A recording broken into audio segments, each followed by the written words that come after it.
Tierras de España. La corteza de un país modelada, esculpida por sus hombres en el fluir de los siglos. Geografía. Cultura. Memoria, punta del iceberg de la historia. Memoria de España. Ocurrió hace medio siglo.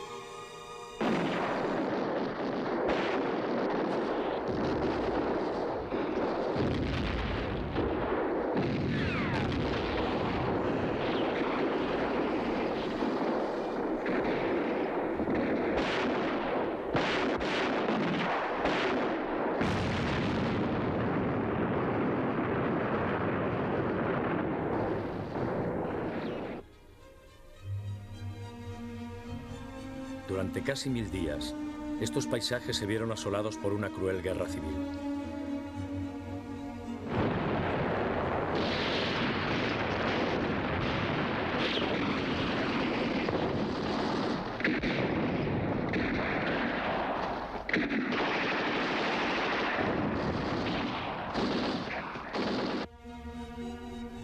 Decenas de miles de muertos yacen enterrados en estas tierras hoy en paz y libertad.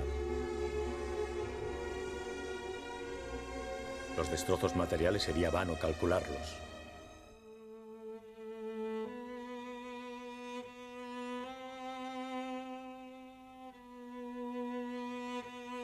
Las heridas morales todavía subsisten.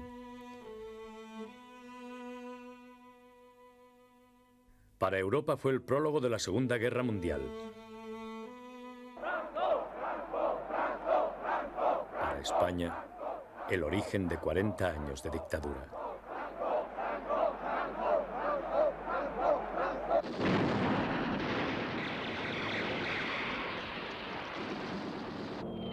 La Guerra Civil Española fue la consecuencia del fracaso de una sociedad.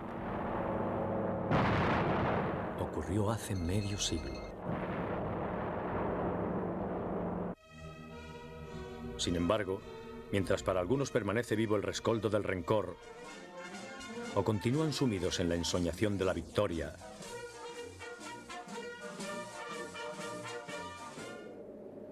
o la derrota,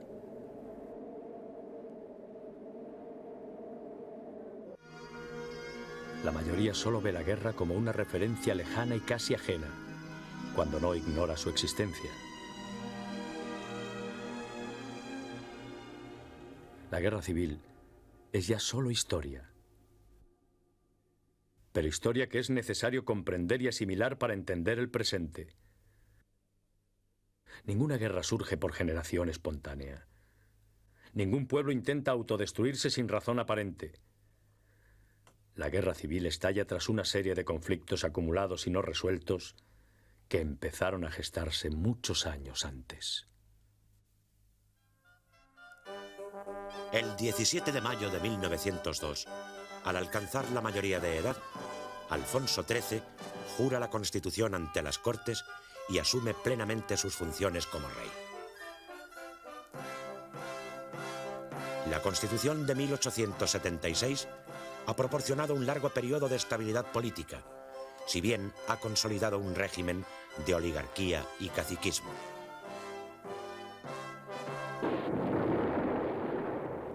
Tras la pérdida en 1898 de las últimas colonias, el sistema de la Restauración inicia una larga crisis que desembocará en el hundimiento de la monarquía y la proclamación de la República en 1931. Los factores que impulsan este proceso son de una gran complejidad, pero en una apurada síntesis cabrá afirmar que los líderes monárquicos no saben o no pueden resolver los 4 problemas fundamentales que tiene planteados la España del primer cuarto de siglo: el problema social, la crisis de los partidos políticos, los nacionalismos y el problema de Marruecos. El problema social es el más importante y exacerba los restantes. En comparación con los estados más avanzados de Europa, España es un país atrasado con una mayoría de población agraria de bajo nivel de vida y altas cotas de analfabetismo.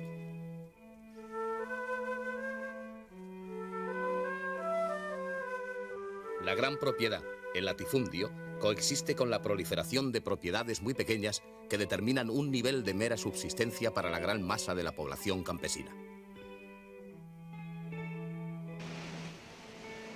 La industrialización es muy débil, salvo en algunas zonas como Cataluña, País Vasco y pequeños focos dispersos.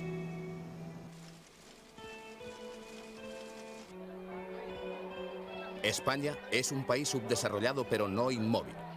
La pérdida de las colonias hace que muchos españoles al volver repatrien también sus capitales. Se crean algunos de los que hoy son grandes bancos. Crecen la industria y los servicios, y con ellos el tamaño y el aspecto de las ciudades. Aunque débiles, las clases medias urbanas van adquiriendo cada vez mayor protagonismo social y político. La clase obrera consolida y amplía progresivamente sus organizaciones, pese a que el nivel de afiliación es bajo, presionando ante los patronos y los poderes públicos para conseguir mejores condiciones de vida. La UGT, socialista, y la CNT, anarcosindicalista, encuadran poco a poco el movimiento obrero y sindical, normalmente reivindicativo, a veces revolucionario.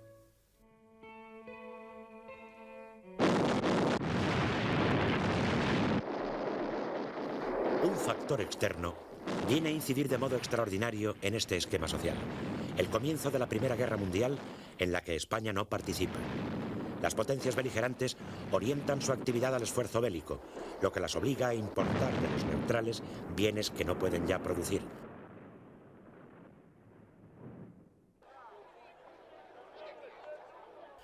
España va a convertirse así en abastecedora de muchos de estos países. La balanza comercial, crónicamente negativa, se cierra con superávit. España vende a Europa productos alimenticios, mineros, textiles y metalúrgicos y realiza numerosos transportes marítimos en favor de los contendientes. Es una época de bollantes negocios, rápidos y fáciles, a veces fabulosos. Hay una gran acumulación de capital. Se crean muchas sociedades importantes y nuevos bancos. Son años en que se robustece el sistema capitalista español. Sin embargo, la buena coyuntura se aprovecha solo en parte. Gran número de las ganancias se dilapidan en lujo y gastos suntuarios. Aparece el nuevo rico como tipo social muy característico de estos años, al que los caricaturistas ridiculizan con frecuencia.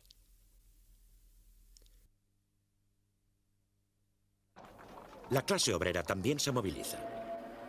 Las exportaciones y la especulación han provocado fuertes alzas de precios. Los sindicatos exigen subidas de salarios, disminución de la jornada laboral y mejoras de las condiciones de vida. Quieren que los obreros participen en los beneficios extraordinarios que consiguen los patronos al amparo de la contienda europea. Pero dentro de la guerra ocurre un hecho trascendental que va a tener una influencia decisiva en los trabajadores españoles y en los de todo el mundo. Es la Revolución Soviética. En 1917, deshecha la Rusia de los zares, los comités de obreros, campesinos y soldados toman el poder. Algo que desde muchos años atrás venía predicándose a los obreros y que parecía una utopía, un sueño, un imposible, se hace realidad. La propiedad colectiva de los medios de producción y el traspaso de la decisión política a una organización proletaria de nuevo cuño, el Partido Comunista.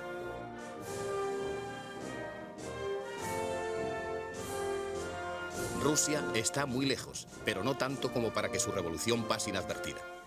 A medida que van recibiéndose noticias concretas de lo que allí ocurre, amplios sectores de la clase obrera española se entusiasman, engrosando las filas de los partidos y sindicatos obreros que pasan a una acción más decidida. Los más radicales no se conforman con mejoras de salarios o de jornada, sino que aspiran a una transformación total del sistema económico, a una revolución.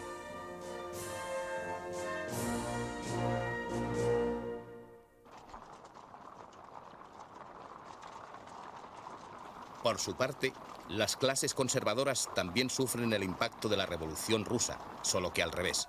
Lo que a muchos obreros entusiasma, a la burguesía le produce miedo.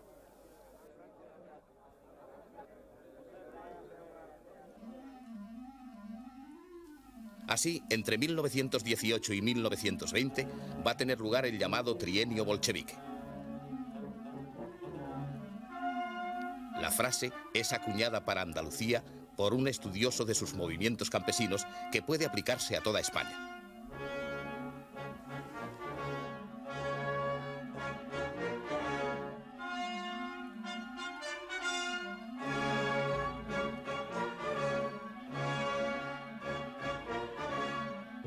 Los sindicatos crecen vertiginosamente.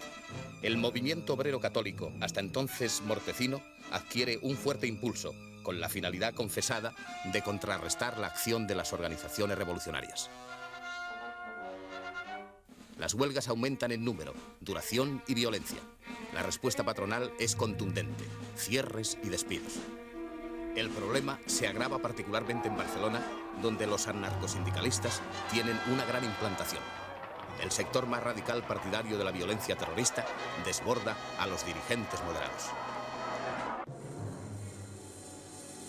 Caen víctimas de esta violencia numerosos patronos, algunos policías y hasta el propio arzobispo de Zaragoza.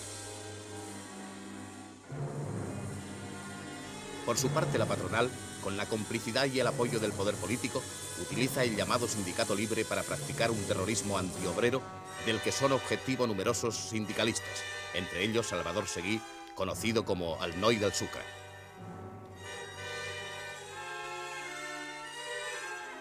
En el campo, la situación social es grave también, y en las zonas de latifundio, sobre todo en Andalucía, llega a ser explosiva. El país valenciano se agita. Las diferencias sociales se hacen más irritantes al coexistir junto a grandes terratenientes y arrendatarios muchas familias jornaleras que pasan en paro gran parte del año y cuyo bajísimo nivel de vida y duras condiciones de trabajo contrastan con la riqueza y la ostentación de que se hace gala entre los propietarios.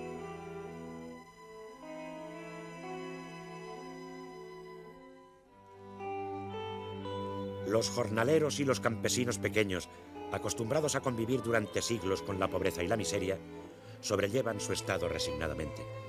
Pero hay momentos en que toman conciencia de la explotación a que están sometidos. Se organizan y se rebelan. A veces piden mejoras del salario y de las condiciones de trabajo. En otras, el reparto de tierras. En ocasiones, su colectivización. La Revolución Rusa, coincidiendo con las demás circunstancias de la vida española, produce uno de esos movimientos campesinos que convierten a Andalucía en problema nacional.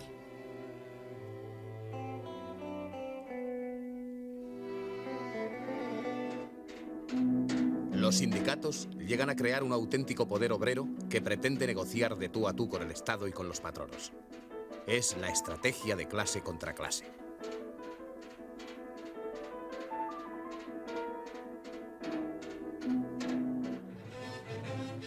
Terminada la guerra, la economía europea se rehace y en España los beneficios disminuyen. Los patronos endurecen su postura, el movimiento obrero se divide y los gobiernos acentúan la represión. Lo más grave de la conflictividad empieza a ceder, pero los problemas de base no se han solucionado. El segundo problema fundamental es la crisis de los partidos políticos de la Restauración. En torno al cambio de siglo desaparecen Cánovas y Sagasta, respectivos jefes de los partidos conservador y liberal. Tras su muerte se abrirá la lucha por la sucesión en la jefatura de tales partidos. Se abrirá una etapa en la cual aquellos partidos se dividen en grupos y capillitas, lo que les hará inviables como instrumentos de gobierno.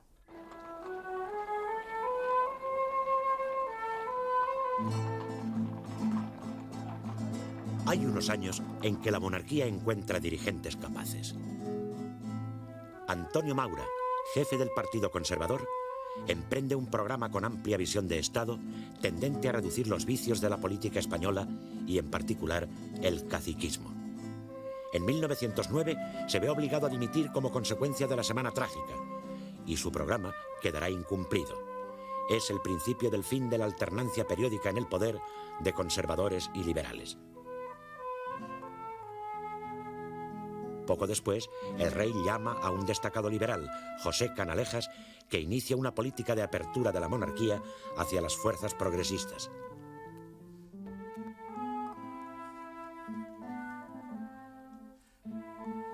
En 1912 cae asesinado por un anarquista.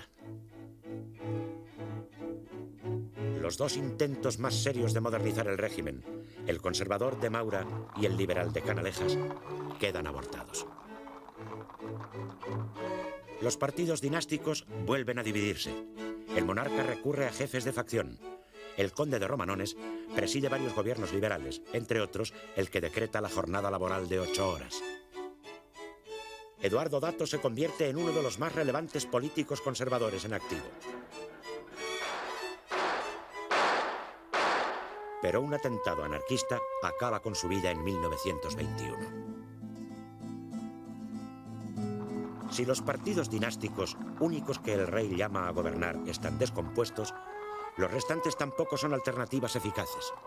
Ninguno consigue movilizar ni encuadrar importantes sectores de la opinión pública, ni responder a las grandes demandas de la sociedad española de la época.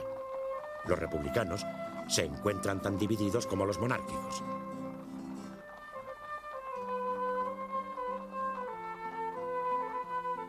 El único grupo con organización medianamente eficaz es el Partido Radical de Alejandro Lerroux, que difícilmente puede aspirar a gobernar el Estado, ya que inquieta con programas como el que en 1906 expone a sus jóvenes partidarios. Entrad a saco en la civilización decadente y miserable de este país sin ventura. Alzad el velo a las novicias y elevadlas a la categoría de madres para virilizar la especie. No os detengáis ni ante los altares ni ante los sepulcros. Luchad, matad, morid. Pero hay también republicanos más serios y menos demagógicos, como el pequeño grupo dirigido por Melquiades Álvarez, que termina aceptando la monarquía e intenta su reforma desde dentro. También fracasa.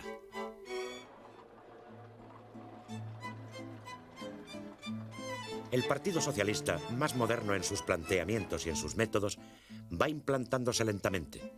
Pero solo en 1910, en alianza con los republicanos, consigue un diputado en la persona de su fundador, Pablo Iglesias, cuando sus principales homólogos europeos están ya ampliamente representados en los parlamentos respectivos.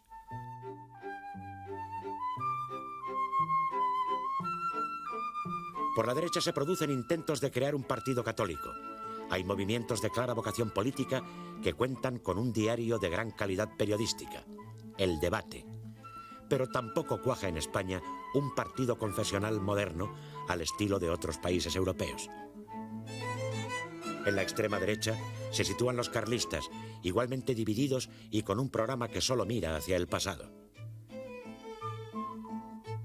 El desajuste entre la realidad social y la vida política, entre la España real y la España oficial, como se decía entonces, da lugar en 1917 a una grave crisis. En agosto, los socialistas, con el apoyo republicano y anarquista, promueven una huelga general, en muchos sitios violenta, que pide cortes constituyentes y una reforma democrática del Estado. Otra manifestación de la crisis la constituye la formación de las denominadas juntas de defensa, movimientos corporativos de jefes y oficiales que debilita la cohesión interna del ejército.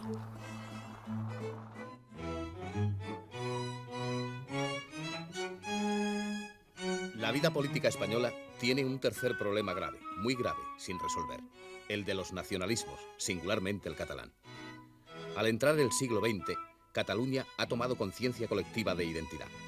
Una larga historia de autogobierno, una lengua propia, un derecho específico, un desarrollo económico superior al del conjunto español configuran el hecho diferencial.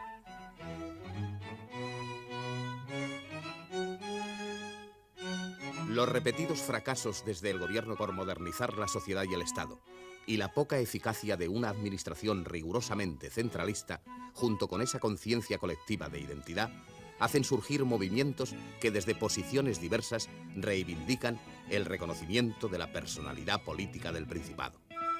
Tal estado de opinión lo recoge y organiza en particular un partido, la Lliga Regionalista de Cataluña, fundada en los albores del siglo.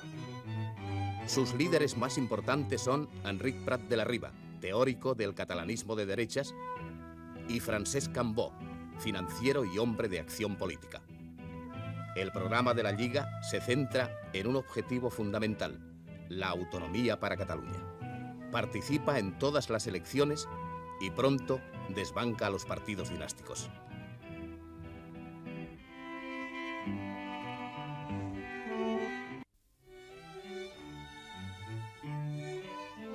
Al final de la Guerra Mundial, el nacionalismo catalán, al que se unen el vasco y en menor medida los de otras regiones, redobla sus esfuerzos. Cambó, en nombre de la Lliga, defiende vigorosamente en las Cortes un proyecto de estatuto de autonomía para Cataluña. Encuentra la incomprensión y el rechazo de liberales y conservadores. En la prensa y en la calle se produce un movimiento anticatalán acentuado como respuesta a las manifestaciones antiespañolas de los grupos catalanistas más radicales. Frente a estas actitudes consideradas separatistas, se generará en ciertos ambientes, especialmente en Madrid, una reacción que puede caracterizarse de exaltación españolista. Por otra parte, el gobierno intenta alcanzar un compromiso, pero encuentra oposición en Cataluña. La Lliga se retira del Congreso. Cambó, de vuelta a Barcelona, resume en una famosa frase su actitud: monarquía, república, Cataluña. Los grupos que dominan el catalanismo político son decididamente conservadores. Y el movimiento obrero es más fuerte y más radical en el Principado que en ninguna otra parte.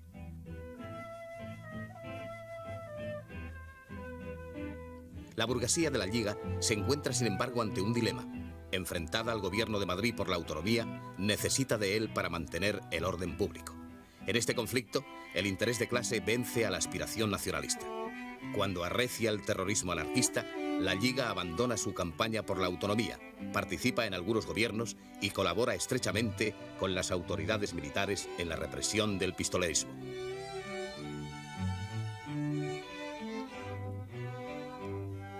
Ello da lugar a que la Lliga se divida, se potencie la izquierda catalanista y surjan grupos minoritarios que preconizan la independencia. El último de los grandes problemas al que debe enfrentarse la monarquía de Alfonso XIII es el de Marruecos. A medida que pasen los años, va a convertirse en una auténtica sangría de vidas y recursos, en un cáncer del régimen que contribuirá de forma decisiva a su erosión.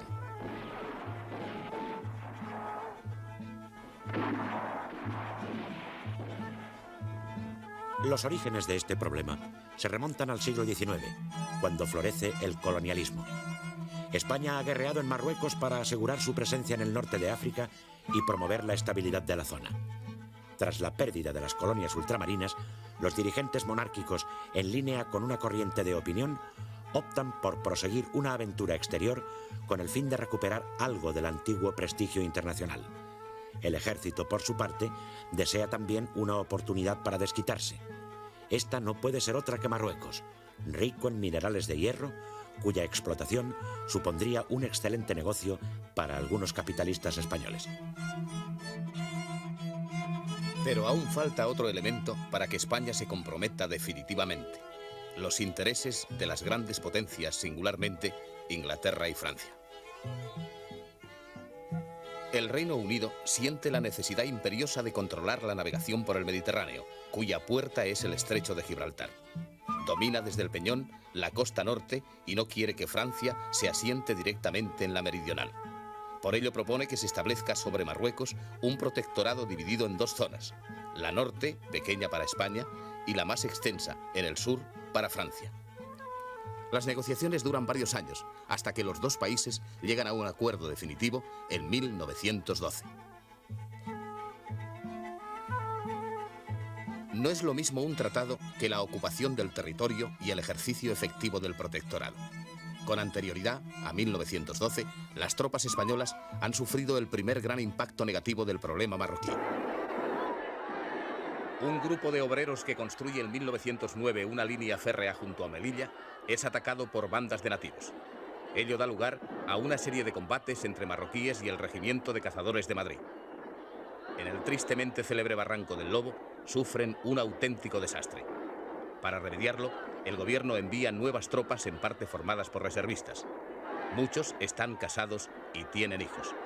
Se produce entonces una fuerte reacción popular que va a dar lugar a los hechos conocidos como la Semana Trágica.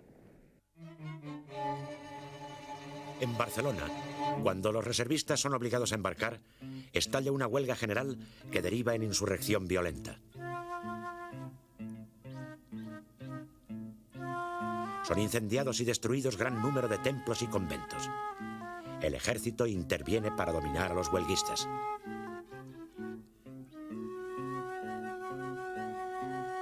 Se acusa de instigador de los sucesos al pedagogo de inspiración anarquista Francisco Ferrer Guardia. Tras someterlo a consejo de guerra, es fusilado. La ejecución y la forma de llevar a cabo la represión de los demás implicados producen un movimiento nacional e internacional de protesta.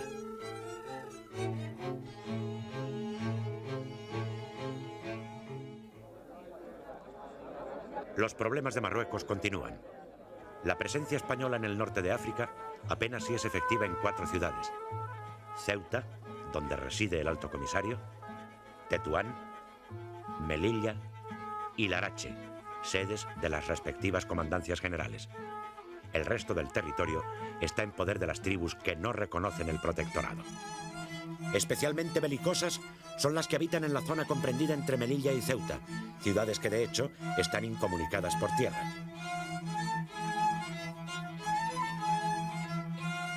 En 1921, el comandante militar de Melilla, general Manuel Fernández Silvestre, decide ocupar una serie de posiciones en el interior. Los rifeños, dirigidos por Abdelkrim, atacan a los españoles que sufren en Anual una horrible matanza. La noticia conmociona a España entera.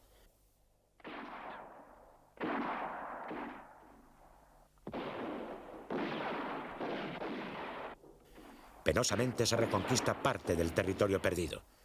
En las operaciones destaca el comandante Francisco Franco, que 2 años más tarde será teniente coronel y jefe del tercio.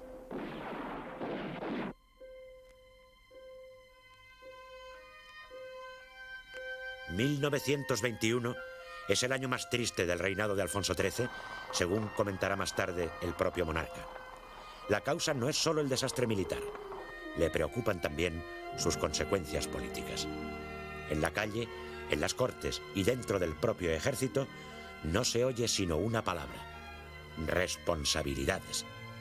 Los distintos grupos políticos procuran utilizar la situación para sus propios fines.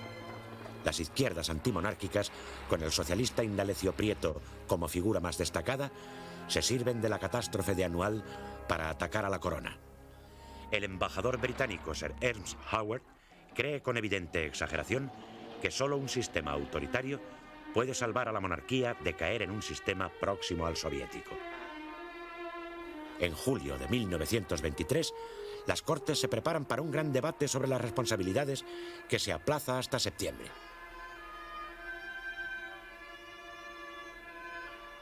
Pero las Cortes no volverán a reunirse.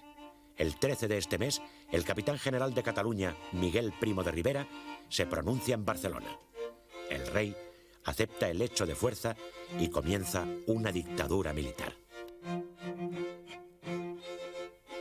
En la situación de descomposición a que ha llegado el régimen, solo caben 2 posibilidades: o una reforma a fondo de carácter inequívocamente democrático, o un golpe violento que trate de solucionar los problemas por la vía autoritaria.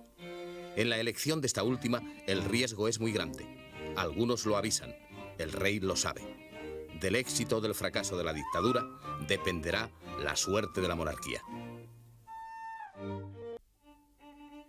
El golpe del general Primo de Rivera no encuentra oposición en un primer momento.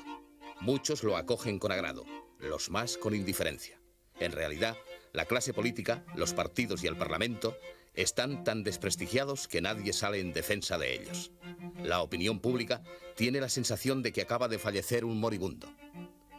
Si esa resistencia no fuera una mera pasividad, sino que quisieran perturbar con hechos y con actos esta trayectoria gloriosa que le corresponde correr a España. Tan pronto como es designado presidente del gobierno, Primo de Rivera nombra un directorio militar, si bien se reserva la dirección de la política española. Al comienzo consigue realizar sus primeros objetivos: rápida mejora del orden público y de la seguridad ciudadana, descenso de la conflictividad laboral, represión de los movimientos nacionalistas. Pero con mucho, su éxito más importante estriba en poner fin al problema de Marruecos.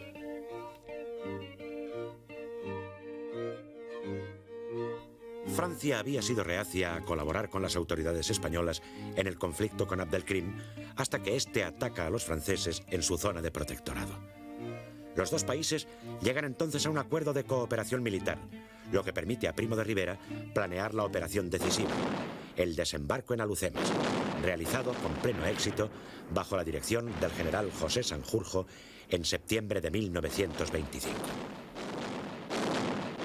Posteriormente, se emprenden una serie de acciones militares que en 2 años facilitan la ocupación efectiva y la pacificación del territorio. Lo mismo que antes las grandes derrotas, esta victoria quedará ahora en la memoria del pueblo. Desde que toma el poder, Primo de Rivera anuncia que muy pronto se producirá lo que denomina el retorno a la normalidad constitucional. El éxito de Marruecos podría ser ese momento. Puede retirarse como triunfador, devolver a los ciudadanos las libertades públicas suspendidas por el régimen y restaurar el sistema parlamentario y de partidos. Pero lo que hace Primo de Rivera es todo lo contrario. Institucionaliza su dictadura y proyecta una nueva constitución que dentro de la monarquía cambie el sistema liberal por otro de tipo corporativo. Ello fomenta la oposición al dictador, de la que forman parte nostálgicos de la vieja política, como el propio conde de Romanones, intelectuales represaliados como Miguel de Unamuno, generales de prestigio como Valeriano Bayler, republicanos como Lerroux o Marcelino Domingo. La oposición se materializa en algunos pronunciamientos militares que pueden considerarse de opereta y que no tienen mayores consecuencias. Sí las tiene, en cambio, el enfrentamiento del arma de artillería con el dictador, quien llega al extremo de expulsar de ella a todos los jefes y oficiales y a cerrar la Academia de Segovia. El apoyo del rey a Primo de Rivera va a enfriar los sentimientos monárquicos de muchos artilleros. Pero estos conflictos apenas preocupan a la mayoría de los ciudadanos. La dictadura es una época de prosperidad económica en la que se da un evidente progreso material, sobre todo en obras públicas y telecomunicaciones, y se registra la decisiva consolidación del capitalismo industrial y financiero en España.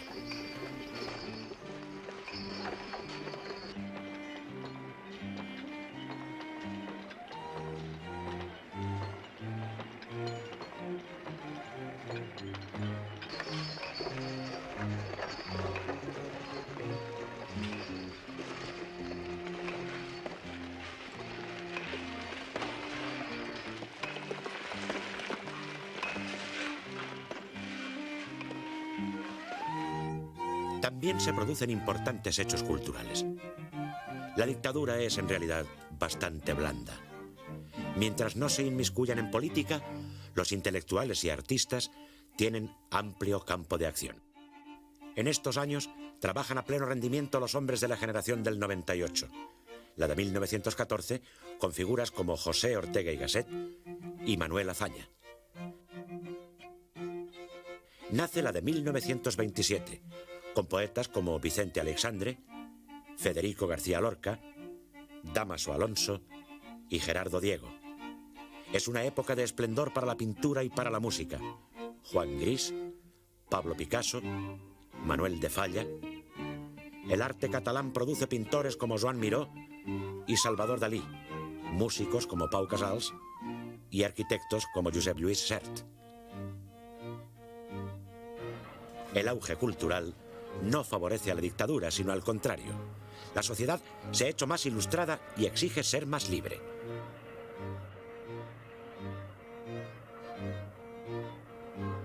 Sectores que antes apoyaban a Primo de Rivera ahora le retiran su adhesión e incluso se le oponen. Aunque los conflictos estudiantiles son un serio problema en el último año del régimen, la enseñanza superior recibe un fuerte impulso con la creación de la ciudad universitaria madrileña, cuya primera piedra coloca a Alfonso XIII en 1929.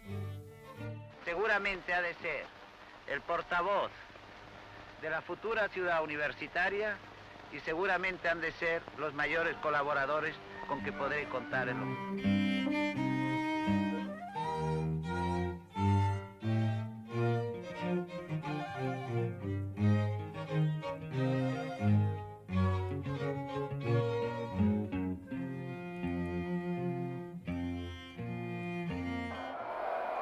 En ese mismo año, una enorme sacudida agita la bolsa de Nueva York.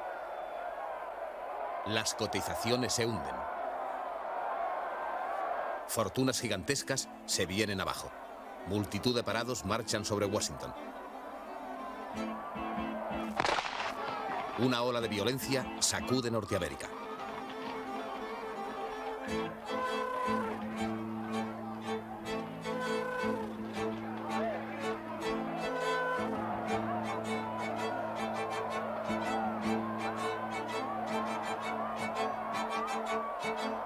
En España su repercusión no llegará hasta 2 años más tarde, ya más suavizada. Sin embargo, la cotización internacional de la peseta, que el ministro de Hacienda, José Calvo Sotelo, ha hecho símbolo de la fortaleza de la dictadura, cae vertiginosamente. El gran capital desconfía del régimen de Primo de Rivera. Incluso sus compañeros de armas le retiran el apoyo, por lo que en enero de 1930 el rey acepta su dimisión. La dictadura va a arrastrar en su caída a la monarquía. El único de los grandes problemas que deja definitivamente resuelto es el de Marruecos. Los demás solo los ha aplazado. Y ha agravado hasta el paroxismo el problema político. Al acabar con los viejos partidos dinásticos, ha destruido las únicas organizaciones que apoyaban claramente a la monarquía, al paso que ha fomentado indirectamente la oposición republicana, que a la caída del dictador se manifiesta creciente, segura y avasalladora. Significados monárquicos declaran públicamente su paso al republicanismo. Las soluciones posibles son 2. Volver a la Constitución de 1876 o elaborar otra nueva. Lo primero es prácticamente imposible. Lo segundo equivale a dar vía libre a las fuerzas y al sentimiento republicanos. La monarquía va a intentar una reforma del sistema desde dentro. El resultado será su propio naufragio. Sin embargo, los diplomáticos norteamericanos en España informan a Washington sobre un peligro comunista que solo existe en su imaginación. Crean con ello recelos que tendrán su repercusión en el futuro.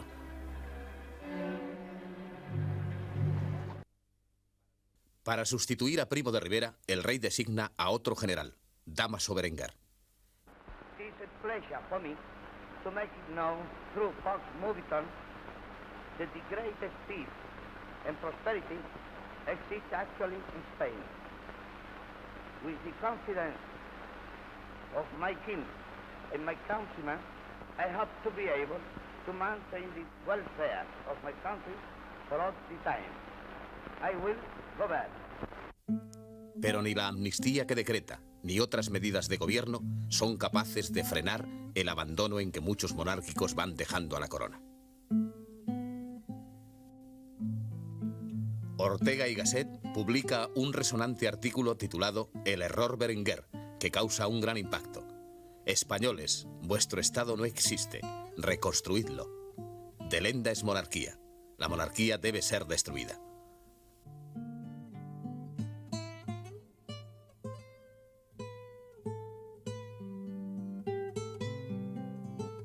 En el verano de 1930 tiene lugar el llamado Pacto de San Sebastián, un acuerdo entre representantes de las principales fuerzas republicanas para tratar de sustituir el régimen con el compromiso de otorgar, una vez proclamada la República, la autonomía a Cataluña y a otras regiones que lo soliciten.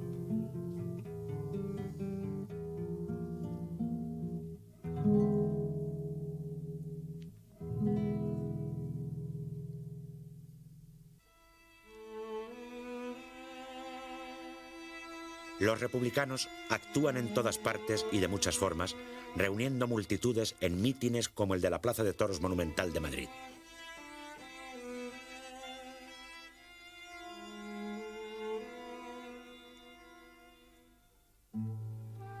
En diciembre de 1930, los capitanes Fermín Galán y Ángel García Hernández se sublevan en Jaca, en combinación con una huelga general que fracasa. El comité revolucionario es encarcelado y puesto en libertad poco después. Los dos militares son ejecutados y se convierten en los primeros mártires de la República.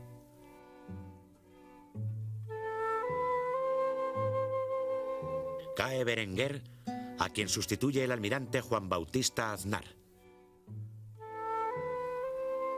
Se convocan elecciones municipales como primer paso para la renovación política del régimen. Tienen lugar el domingo 12 de abril de 1931. Los republicanos las plantean como un plebiscito a favor de la República.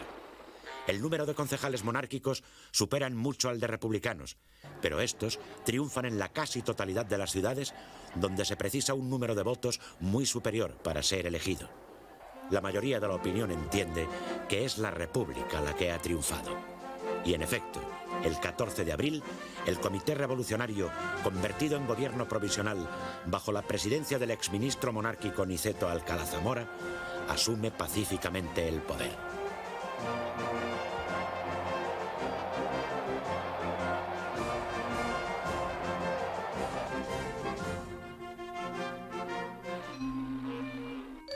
Alfonso XIII decide abandonar España y explica su actitud en un manifiesto hecho público días más tarde.